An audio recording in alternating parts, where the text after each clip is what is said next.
Genetics को समझने से पहले हमें उसके इतिहास को समझना बहुत ज़रूरी है कि उसकी हिस्ट्री क्या है, और इसके लिए जेनेटिक्स के आरंभ काल को 3 भागों में विभक्त किया गया है।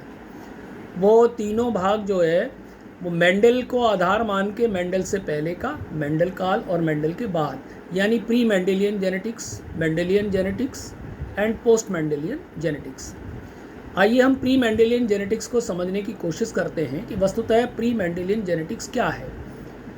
पहली बात तो ये है कि इस तरीके के जेनेटिक्स को समझने की हमें आवश्यकता क्या पड़ी। तो जब दार्शनिक प्रकार के मनुष्यों के मन में ये विचार आए कि एक घोड़े के बच्चे का जन्म घोड़े से ही क्यों होता है, और एक माता पिता का जो बच्चा है वो लक्षणों में अपने माता पिता या अपने दादा दादी या नाना नानी से क्यों ज़्यादा मिलता है, इस बात के जब विचार शुरू हुए तब ग्रीक फिलोसोफर ने सबसे पहले, जिन्हें हम प्राकृतिक दर्शन शास्त्री के रूप में भी जानते हैं, और उन्होंने सबसे पहले ये सोचने का आरंभ किया और उन्होंने कहा कि ये बड़ी पुरानी विचारधारा है और बहुत पहले से इसके बारे में विचार किया जाता रहा, पर अभी तक इसका हल निकल कर के सामने नहीं आया है और ओल्ड मिथ्स को हमें हल करना चाहिए। लगभग 6000 वर्ष पहले लोगों ने जो पालतू जानवर या घर और अपने प्रबंधन में उगाए जाने वाले पौधे इत्यादि थे, उनकी वंशावली या पेडिग्री का रिकॉर्ड रखना शुरू किया।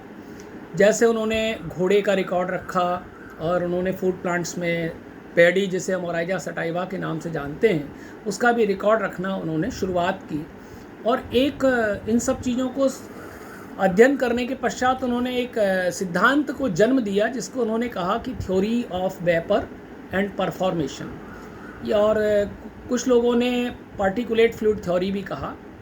इस प्रकार से पहले सिद्धांतों का जन्म होना आरंभ हुआ। इसके बाद पाइथागोरस नाम के वैज्ञानिक ने 500 बीसी में एक सिद्धांत को सोच करके जन्म दिया और उसको उन्होंने वेपर्स कहा। और उन्होंने ये कल्पना की कि जो एनिमल्स हैं, प्लांट्स हैं, उनकी पूरी बॉडी से वेपर्स अराइज करते हैं। ये वेपर्स आपस में यूनाइट करते हैं और यूनाइट करने के पश्चात ये नए इंडिविजुअल को जन्म देते हैं। यद्यपि ये बहुत तार्किक नहीं था और बहुत अधिक इसके प्रमाण भी नहीं थे, लेकिन आरंभ की सोच थी, इसलिए इसको उस समय इसी को मान्यता दे दी गई थी। इसके बाद उनसे 100 वर्ष बाद हिप्पोक्रेटस ने 400 बीसी में, माने 400 बिफोर क्राइस्ट में, एक रिप्रोडक्टिव मटेरियल की कल्पना की। उन्होंने उसका कोई नाम नहीं दिया रिप्रोडक्टिव मटेरियल का, और हिप्पोक्रेट ने 400 बीसी में ये कहा कि जंतु या पौधे के पूरे शरीर से एक रिप्रोडक्टिव मटेरियल जनरेट होता है और वो जो है उससे संतान उत्पन्न होती है और उसमें उसके कारण उसमें लक्षण आते हैं। इसके बाद 50 वर्ष बाद, लगभग 350 बीसी में, एरिस्टोटल ने सोचा कि ये जो एनिमल्स हैं इनके अंदर एक सीमन है जो कि वाइटलाइजिंग इफेक्ट रखता है, और इसको उन्होंने एक हाईली प्यूरिफाइड ब्लड माना। उन्होंने ये सोचा कि एक बहुत अधिक शुद्धिकृत अवस्था का ब्लड है, ये जाकर के जन्म देता है। और इन्होंने ये भी सोचा कि जो मदर की तरफ से मटेरियल आता है उसको हम कहते हैं इनर्ट मैटर, और फादर के द्वारा उसे न्यू लाइफ दी जाती है। इसके बाद लियोनार्ड डा विंची ने 1452 से 1519 के बीच में एक थ्योरी को प्रपोज किया, और उन्होंने बताया कि मेल और फीमेल पेरेंट्स दोनों बराबर बराबर का कंट्रीब्यूशन करते हैं ऑफ स्प्रिंग की हेरिडिटी में।